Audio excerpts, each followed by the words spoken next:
Kanye West just made a statement about black wealth that I think everybody needs to hear. Kanye made a statement talking to Big Boy, and he talked about the culture. And Big Boy asked him what he says to the people who claim that Kanye West has walked away from the culture. His answer was brilliant. I'm going to talk about his answer, and I'm going to explain to you why it was the right answer. Just get comfortable, buckle up your seatbelt. We're going to get started on the Black Financial Channel right now.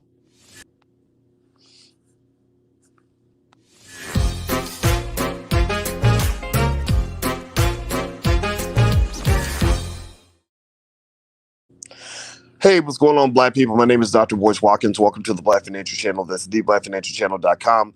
On this channel, we talk about black wealth and black economics every single day, sometimes as much as 10 times a day, because we are absolutely obsessed to the core with building black wealth, closing the racial wealth gap, and making sure black people are ahead of the curve. The one condition of being on this platform to be allowed here is you must have a B1 philosophy. You ain't got to be black, but you got to be B1. B1 means that we put our people at the top of our priority list. B1 means that we believe black people can be number one in wealth building and economics in the next 50 years. B1 also means we understand we must be one in order to be successful. If you agree with that philosophy, put a hashtag B1 in the chat. All trolls get eliminated immediately. So K Polymath, everybody say goodbye, K, because K Polymath, you are the first one to be banned, and you are banned for life. You cannot come back. Goodbye to you, because we don't have time for Negro naysayers up in this space. Now, with that said, give me a yes or no if you heard Kanye West's remarks. Kanye West made some remarks that I thought were brilliant about black wealth. Those of you who follow closely might have already seen it because I put it on my Instagram. My Instagram is The Real Boyce Watkins. Make sure you follow me on Instagram. It's right there, The Real Boyce Watkins. Give me a yes or no if you saw Kanye's statement about black wealth. He was doing an interview with Big Boy out in L.A., and Big Boy said, "What do you say to people who say you turn your back on the culture?" Now, again, I want to get past this whole idea of Kanye being Republican or Democrat. I don't care about that. I just don't. I just don't. I think a black person has a right to vote for whoever they want to, and I'm not going to take away your black card just because your Master Joe Biden said you can't have one no more. I'm just not going to do it. I'm not going to take away your black card just because you worship Donald Trump. I don't care. I'm not going to take away a person's black card just because they voted for somebody different from me. I truly do not care. But he asked him, he said, what about those people who say you turn your back on the culture? And Kanye ran into that question head first. He said, I have turned my back on the culture. He said, the culture tells you that you want to spend all your time thinking about, he said, effing somebody's woman. I'm not going to say the words he said because I'm trying not to cuss as much on YouTube, but cussing is a habit. I'm trying to break it. Blame it on my daddy. He cussed like a sailor, and so I do sometimes too. But he basically said, you always trying to F somebody's woman. He said, you rap about pulling up in a foreign, you rap about wasting all your money, and then you turn and you blame everything on the white man. You ruin your own life by making your choices in a bad way, in a negative, crazy way. And then you say, well, the white man did it. The white man is the reason why I don't get no more money. Well, wait, bro, you went through $300,000 in the last month, and the white man did it? The white man's the reason why? You got 8 babies mamas in 7 states? Hey, the white man's the reason why you decided you'd rather go spend your money at Jake the jeweler than to go and actually do something in your own family or to build a legacy of wealth. It ain't the white man's fault. Now, it might be you might have gave the white man the keys to the car and he might have drove it off a cliff with you. Now, don't get me wrong. We know that when our children are born, the first thing we do is we send them to white folks to educate them. Right? First thing we do is we say, Massa, I was just too stupid to educate my own children. So since I can't teach my children how to read, I need Master to educate my own children. You got the whole internet right there. You got people like Dr. Claude Anderson available to you right there. You got people like me available to you right there. My PhD is real. It ain't fake. I know haters on the internet. I saw a hater on the internet trying to say, well, Dr. Boyce ain't really got no PhD. Go look it up. Go look it up. In case your dummy ass doesn't know, dissertations are searchable on the internet. You can find my dissertation at the Ohio State University on the internet. So my PhD is real. But that's beside the point. My point is that I'm not the only smart person on the internet. There are plenty of smart black people who can educate your kids in a far better way than any high school, middle school, elementary school, or university ever could. So you send your child to be educated by their master, and then you wonder why your child grows up serving the master and has nothing left for himself because he spent his whole life serving the person who educated him. You handed the keys to the car over to Massa. Massa drives it off a cliff, and then you say, my car is in a ditch because Massa drove it into the ditch. So you're partially right, but you're partially wrong.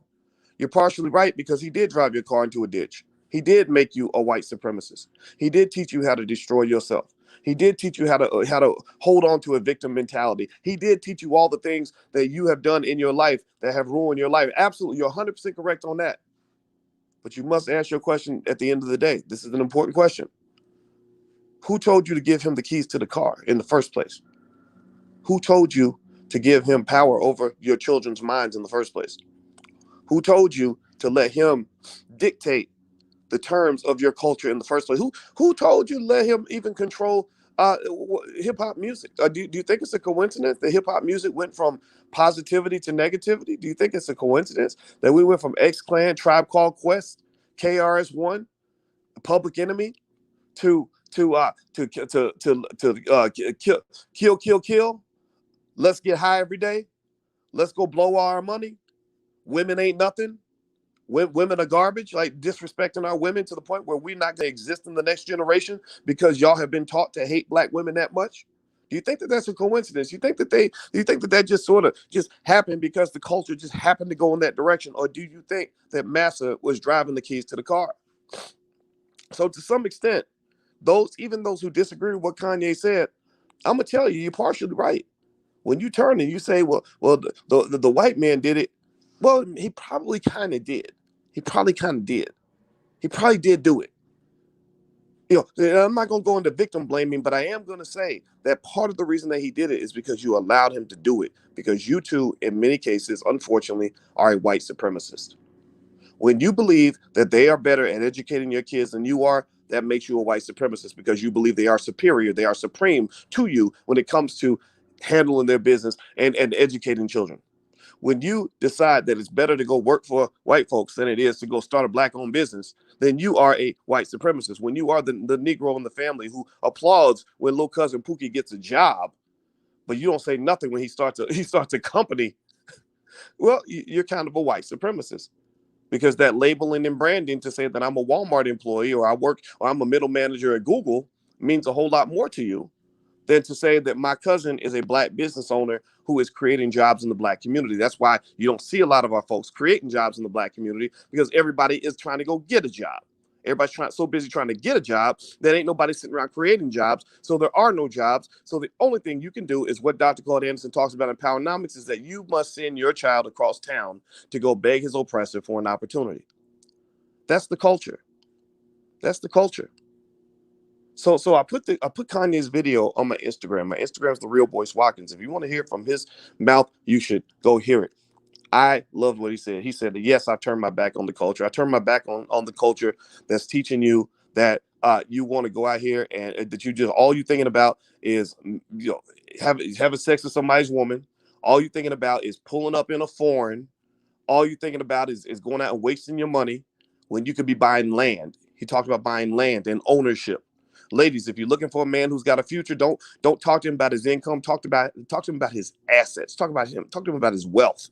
What's your wealth? What does your portfolio look like? Size does matter. Size does matter. Size does matter. And congratulations to all the men in here who are growing the size of their portfolio, because size does matter. And if you grow that portfolio, you do become the alpha male in the room. So at the end of the day, we've got to change the culture. We must walk away from toxic culture. He also talks about rapping about things that are going to get you locked up and sent to prison, but then you claim you're about prison reform. Well, if you're really about prison reform, then stop rapping about all the stuff that's going to get you locked up. Stop criminalizing yourself. Stop self-snitching. Stop going on a record and rapping about somebody you shot last week and then giving the police, literally, you're pitching the ball across the plate. Well, guess what? The Fed's going to knock that ball out the park. You just literally threw the ball slowly across the plate, and they are swinging it, and they're knocking it out of the park. Because they're like, oh, my God, this is the easiest thing I've ever seen in my life. This is like shooting fish in a barrel. These people are so, they've trained themselves to be so stupid, because Kanye used the word brainwash. Yes, brainwash is the appropriate word. You are so brainwashed that you literally will go commit a crime and then rap about the crime you committed on a record, and then go to the studio where you know you're going to have guns and weed and everything else in there that's going to get you locked up. Or not even weed anymore. Weed is the soft drug. Now they popping pills and everything else. In fact, I heard crack is making a comeback. What the hell is that? What the hell is that? They need to go watch Snowfall or something, because many of us who lived through the crack era know what crack does. But yet somehow you think that's cool. Somehow you think that's a good thing. Somehow you think that's all okay because white man wrote you a couple of checks to make you think that up is down, to make you think that that positive is negative, to make you think that all the things that are bad for you are somehow miraculously good for you. Well, that's a problem. So I like what Kanye said. I think that anybody who's got some damn sense in this world is going to walk away from the culture. I'm not talking about walk away from all the culture. I'm not talking about walking away from black excellence. I'm not talking about walking away from the black community. I'm not talking about walking away from the black family. I'm talking about walking away from the toxicity that is being mass marketed to you through media outlets and educational systems that do not belong to you. Do you know, let me tell you a little secret. Hit the thumbs up button. Please hit the thumbs up button if you haven't done it yet. Please hit the thumbs up button. Let me tell you a little secret. Two things. One is, I had a conversation with Kanye West one time. I talked to him one time. We talked about 15 minutes on the phone, and I'm not going to reveal the contents of that conversation because that was private. The only parts I can reveal is, one, Kanye is determined to be president in 2024. He said that. He said, I will be president in 2024. What does that mean? I don't know. We'll see how that plays out. Two, at that time, the media said Kanye was worth about $1 billion. Kanye said, that's not true. I'm worth $6 billion, and I forgot how many thousands of acres of land he said he owned in Wyoming or something like that. He owns a lot of land. That was the second piece. The third piece that I remember was that Kanye was very, very, very, very interested in speaking with Dr. Claude Anderson. That was the number one thing he wanted in that conversation, was a chance to talk to Dr. Anderson.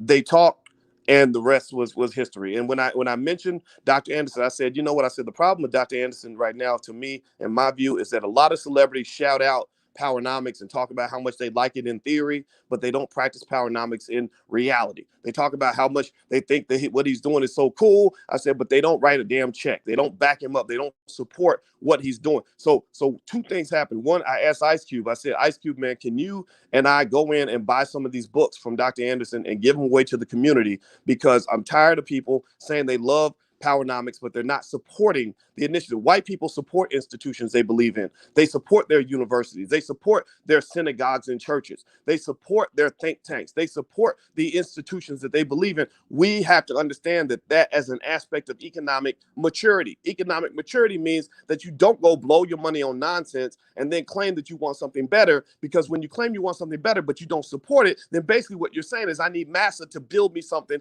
that's going to make my life better. I need massa to build a school in my community because I can't build one. I need massa to come and build a business to create jobs because I can't build one. I need massa to come in and fix these problems because I'm too busy spending my money on a whip to actually take the time to spend my money on my children, or to spend the money on the community. Or, I mean, my God, you have men who are running around bragging about the fact that they care nothing about children in the community. Well, if a woman got kids, then she ain't nothing. She garbage, man. She garbage, bro. She garbage. So you got your own men talking about we don't care nothing about the community, right? And so the culture's all backwards. The culture's crazy. I walked away from the culture a long time ago. So let me just tell you this. So Kanye actually, when I said that, let me tell you what he did that I appreciated very much.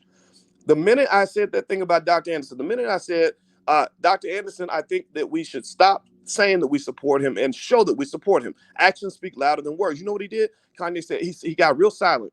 He got real quiet. And I was sitting there with Alicia, and I said, he stopped talking. I don't know what's going on. And then he said, hold on for a second. I'm tweeting. And I thought, oh, okay, you're tweeting in the middle of the conversation. Okay, that's interesting. But you're Kanye, so you probably do things that I may not understand. And right at that moment, you know what he did? In front of his 20, 30 million Twitter followers, he tweeted an image of Powernomics and said, everybody needs to read Powernomics by Dr. Claude Anderson. It was a perfect tweet. If you know how tweeting goes, it takes time to load an image. You got to find the image, take a screenshot, download it on your phone, load it up to Twitter. He typed out a whole full sentence on it, no typos anywhere. I said, okay, this brother got some sense. I don't understand everything about him. I don't understand when he shows up wearing, pink and purple boots with a aluminum jumpsuit. I don't understand any of that. I don't get any of that. That's a little too metrosexual for me. I'm not that guy, but I do get the fact that you are talking some sense in that particular area when it comes to economics. You are saying the things that need to become the gospel of the Black community. You are 100% B1 in that moment. I don't care if you're Democrat or Republican, because the B1 philosophy says we don't care what political party you're in. We don't care what your sexual preference is.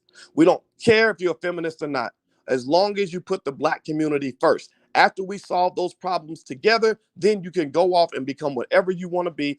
So at that moment, I did not care that Kanye West was a Republican, because Lord knows the Democrats ain't done nothing for you anyway. They gave you a damn holiday and won't even say the word reparations. How the hell you gonna give me a Juneteenth holiday, but you can't even write a damn check for the $15 trillion you owe us? I told y'all the story the other day that I just found out from my brother about my great-grandfather, Albert Sanders. Sanders is my father's family name. Albert Sanders, 100 years ago, got lynched because he stood up for his wife. He stood up for a Black woman by putting a brick upside a white man's head because he stepped on his wife's toe and then called her a nigger.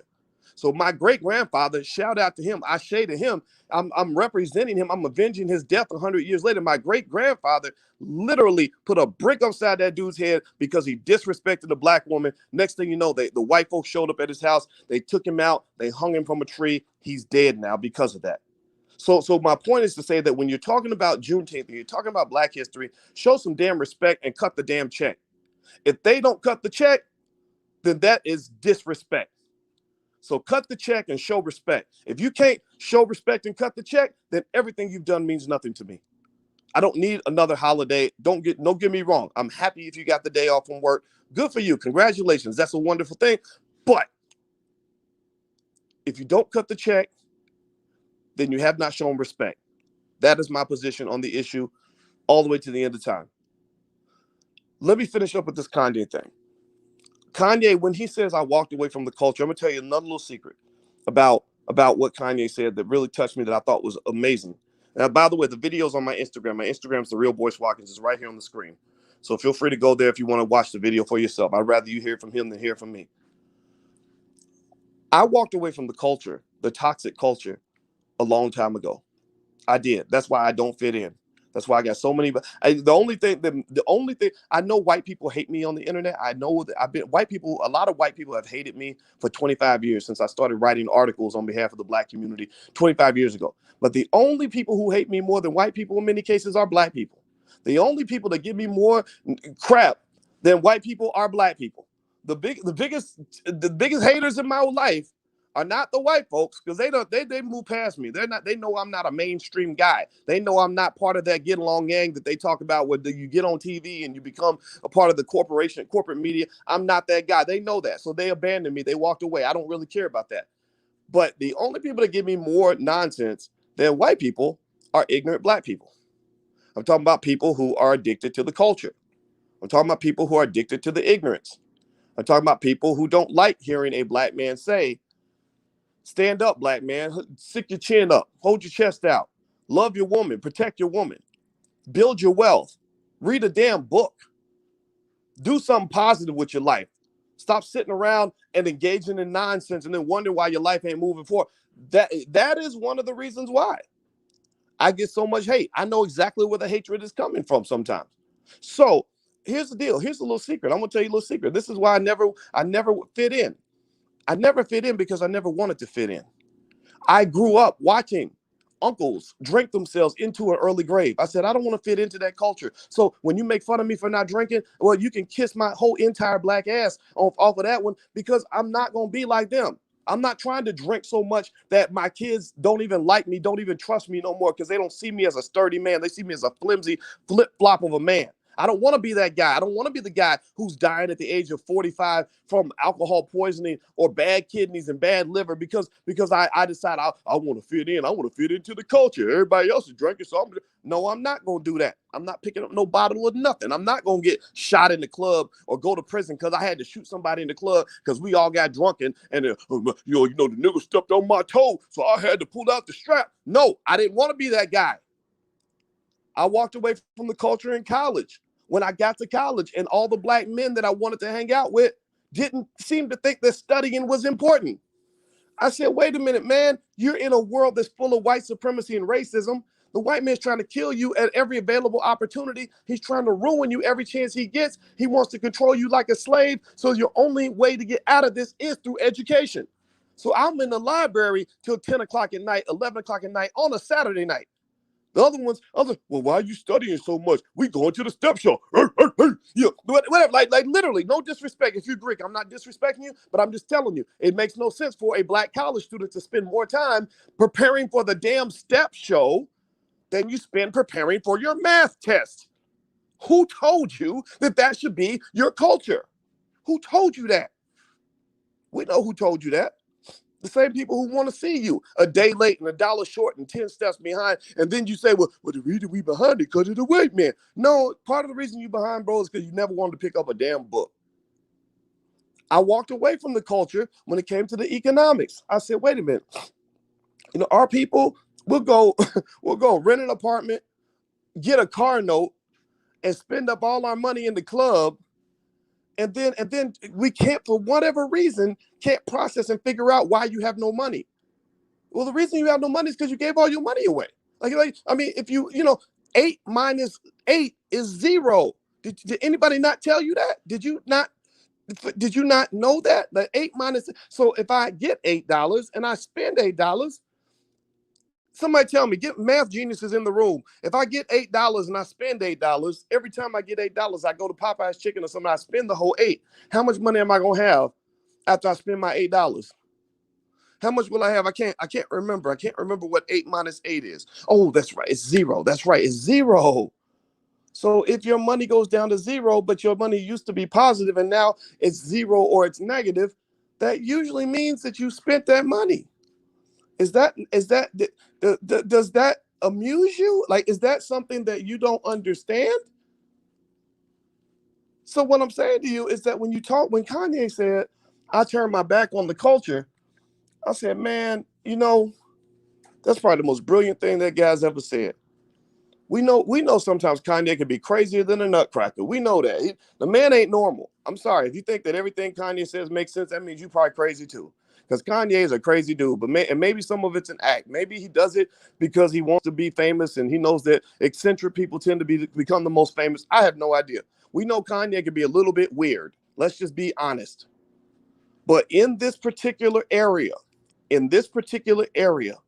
Kanye West, with this particular area and this particular statement, has said things that make 100 times more sense than anything you've ever heard from your so-called liberal friends.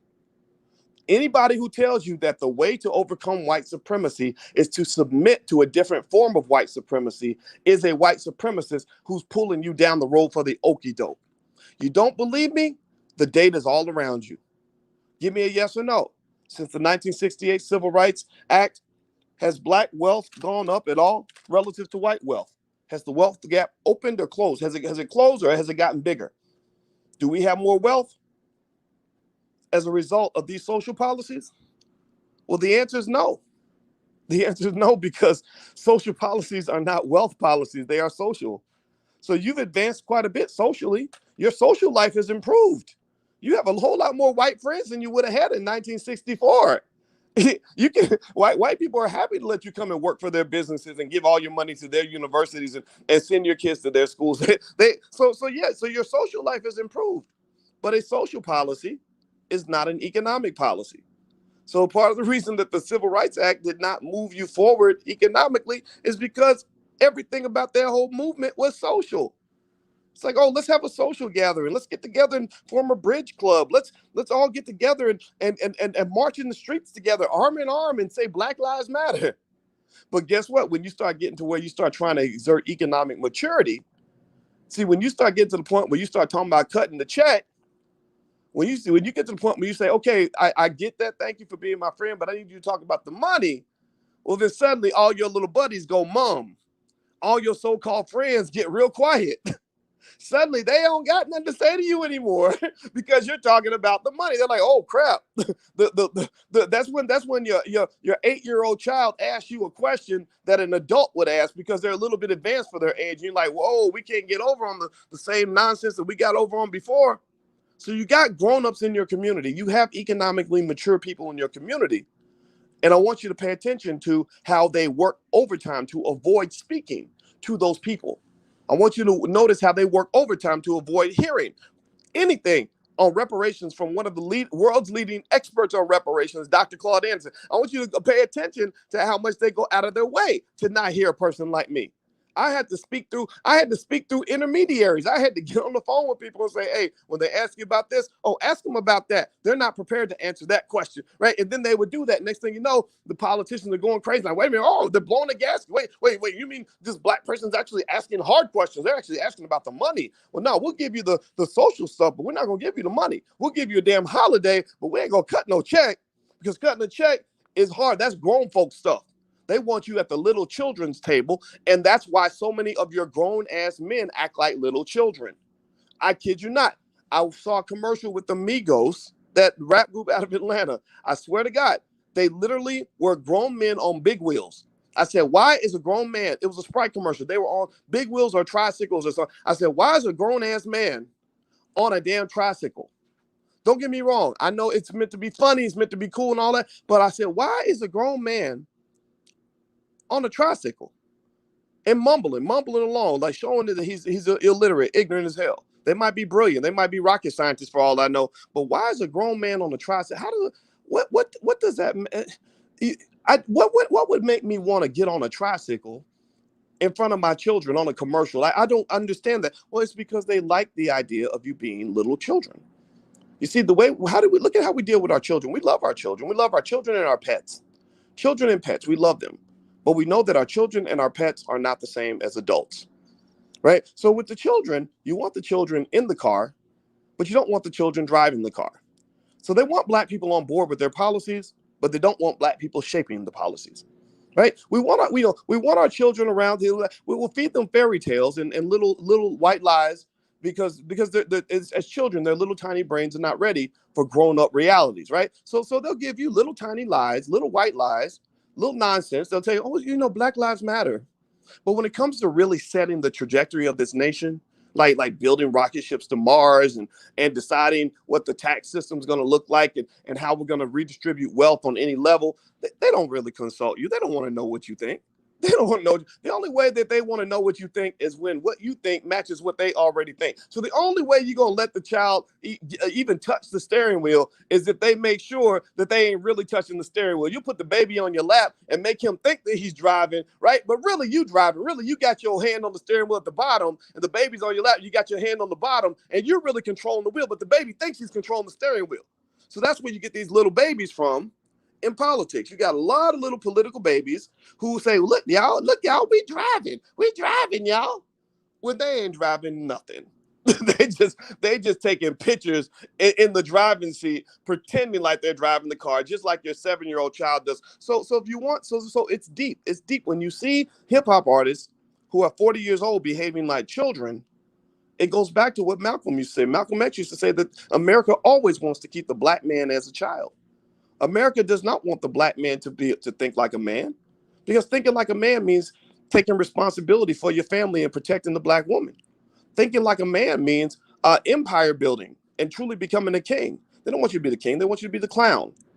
They don't want you to be serious. They want you to be the joke. The only time a black man gets in certain spaces is when he is a joke or when he is fulfilling a stereotype. If you are not fulfilling a stereotype or you're not a joke and you're not gay, you're not going to come in, because at that point you become a competitor. Again, children and pets. Everybody loves the family dog, but you don't invite the family dog to sit at the dinner table with the adults. You put the family dog in the dog cage, or you put the children at the kiddie table, and then you feed them whatever they want, whatever you want them to eat. And that's what they do with the community. They feed you whatever they want you to eat. And then when it's time to really eat good, they save the good food for themselves. They give themselves the big piece of the chicken. So with Kanye West and his comments, do me a favor, hit the thumbs up button, hit the thumbs up, share, subscribe button if you haven't done it yet. Danielle, if you want to know what Kanye said exactly, you can go to my Instagram. It's the real Boyce Watkins. So feel free to go to my Instagram. It's right there on the screen. Hit that thumbs up button. And also, I'll tell you just in a nutshell what Kanye said for those who got here late. Because I repeated it a couple times. I'll repeat it one more time, and then I'm going to bounce out of here. I got to get ready for Knowledge Fest. Knowledge Fest in Louisville, Kentucky is happening today. So I'm about to get up out of here. Kanye basically said when Big Boy asked him, he said, what do you say to people who say you turn your back on the culture? He said, I did turn my back on the culture. He said, because all they got you thinking about is effing somebody's woman. All they got you thinking about is pulling up in a foreign. They got you rapping about the stuff that's going to get you sent to prison and then get you falsely claiming that you support prison reform. And basically the culture is backward. He said that we should be buying land. We should be owning assets. We should be making good choices. And the culture does not support good choices. And Kanye is 100% correct. If you go listen to a lot of the music that's out here now, many of these songs are very predictable. This is not art. This is not art. The only extent to which this becomes art is when it is a creative way to say the same thing over and over and over again. That's it. It's like eating chicken 3 times a day every day. But in the morning you have chicken parmesan. In the afternoon you have fried chicken. In the evening you have baked chicken. The next day you have chicken salad. But it's still chicken. Every time it's chicken, chicken, chicken, chicken, chicken, chicken, chicken. It's just chicken in different forms. So you don't really realize that you're eating chicken every day. So hip hop is the same way. Hip hop, in much of hip hop, not all of it. This is a shout out to the good artists out here who are doing better. But hip hop, in much of its forms, and most artists will agree with me on this, it is the same thing over and over again. It is a blueprint for self-destruction. It is a blueprint on everything a black man needs to do to make sure that he does not have a quality life. It is a blueprint for everything a black man needs to do to ensure that he has no legacy. It is a blueprint for a black man to do everything that he needs to do to make sure that when he's old and gray and in the hospital, ain't no black woman around that's gonna love him, right? Because he's been chasing hoes his whole life, right? It is a blueprint to ensure that the black man is always vulnerable, that the black man is always on his knees, having to tickle a white man's balls to get an opportunity. Why do I say that? Well, why would you say that, Boyce? That's kind of mean. That you being kind of mean. But okay, let me break it down for you. Go listen to most hip hop songs. I'm talking about the toxic stuff, not the healthy stuff. I'm not talking about, a Kendrick Lamar or a J. Cole or a D1. I'm talking about some of this crazy stuff out here. Most of the music basically will start off in the first maybe 60 seconds. There will be a lyric about sexual irresponsibility, which leads to babies, mamas, and STDs, and abandoned children, right? You abandon children everywhere, and then you say, well, I would never date a baby mama. Well, the baby mamas, they didn't make those babies by themselves. So maybe you want to have full accountability and talk to some of those men too, but that's another conversation. Second thing, they will talk about staying high on drugs. They mass market drugs. It's illegal to market drugs or alcohol or cigarettes even on television. But in music, they allow you to market all those things. And music is actually a more effective marketing tool than a TV commercial anyway. So they use the music to market drug addiction to young black men. They make you think it's cool to become a crackhead. Who the hell ever thought it was cool to be a crackhead? I mean, again, seriously, that is beyond me. There's nothing good that happens when you become a drug addict at the age of 18. Some of that stuff you can never come back from, so you be crazy the whole rest of your life and addicted. And next thing you know, you're dying young and you got 14 children at your funeral saying, Daddy never spent time with me because Daddy was a son of a bitch. Daddy didn't leave us no money because Daddy was a loser. Daddy didn't care about us because Daddy was selfish. Daddy was never there. He wasn't there for my second birthday party. Daddy wasn't there for my high school graduation. I called my daddy and asked him for help. Daddy said he's too busy when he was out chasing hoes and getting high. That's what Daddy was doing. So now they at Daddy's funeral saying, damn, there is no legacy here. I'm not proud of anything this man did. This man did nothing for me. I do not love this person. Do you want to go out like that? What black man in his right mind wants to go out like a sucker like that? I hope you don't want to go out like that, because if you do, then I don't want no parts of any culture that you think is okay. If you want to go out like a sucker, then you just go be a sucker by yourself, because the real men are going in the opposite direction. I think it's okay to turn your back on toxic culture. In this particular context, I agree with what Kanye said 100%. It's time for us as people to embrace something I refer to as economic maturity. Economic maturity goes back to standard maturity. If you give a 7-year-old $20, what's a 7-year-old going to say? If you say to a 7-year-old, what are you going to do with your money? What's a 7-year-old going to say? Answer me in the chat. What's a 7-year-old going to do if you give him a $20 bill? He's going to say, well, I'm going to go to the candy store and get me some candy. And then I got a pair of shoes, a pair of Jordans I'm trying to save up for, right? He's going to spend his money on stupid stuff, right? So the problem you have is that there's a point where where you're supposed to turn the page on that kind of logic. There's supposed to be a point where when that child gets to about 25 or 30, you give him that same $20. He's not saying, I'm gonna go spend it on candy and sneakers.